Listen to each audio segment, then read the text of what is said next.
Hi, I'm Paromita Bhattacharyya for Solve for Cooking. And here's a bit about Durga Puja that's celebrated in Bengal in a big way, as you all know.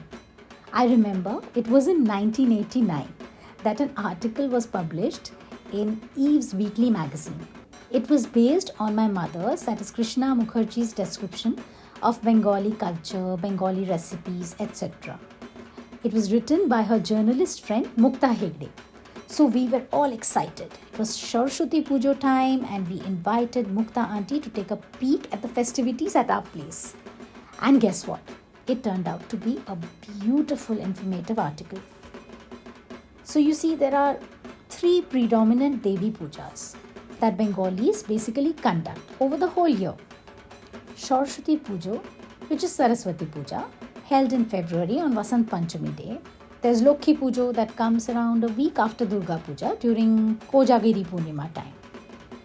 So during my growing years in our home, we always celebrated Lokhi Puja and Saraswati Puja in a big way. After my marriage into the Bhattacharya family, I discovered that there were other home-based pujas conducted by my mother-in-law like Manusha Puja, Vipodtarini Puja. But the predominant puja amongst them all has always been Durga Puja. It is held for 5 days, whether it's home-based puja or held in a pandal in a group. So until I was married, I used to enjoy Durga Puja in a Sarvajanin way in pandals. Sarvajanin means meant for all, without discrimination, celebrated with a large group of people. So any Devi Puja, especially Durga Puja, has some essential features. There's a lot of excitement in the air, poems are composed, songs are sung. Then there's the alpuna drawn on the floor with rice paste. And there's offerings made to the goddess of phal, phool, mishti, which would be chopped fruits, flowers, sweets. Now, flowers are offered in a very unique way, by chanting of mantras. It is known as Anjali.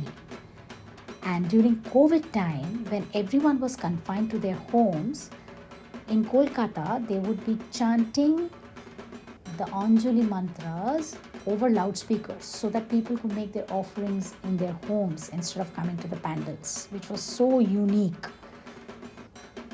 So thereafter comes the main bhog offering, which is, khichuri, that's khichdi, labda, that is mixed vegetables with Bengali spices. There's 5 types of bhaja, which is fried vegetables of different kinds, 5 types.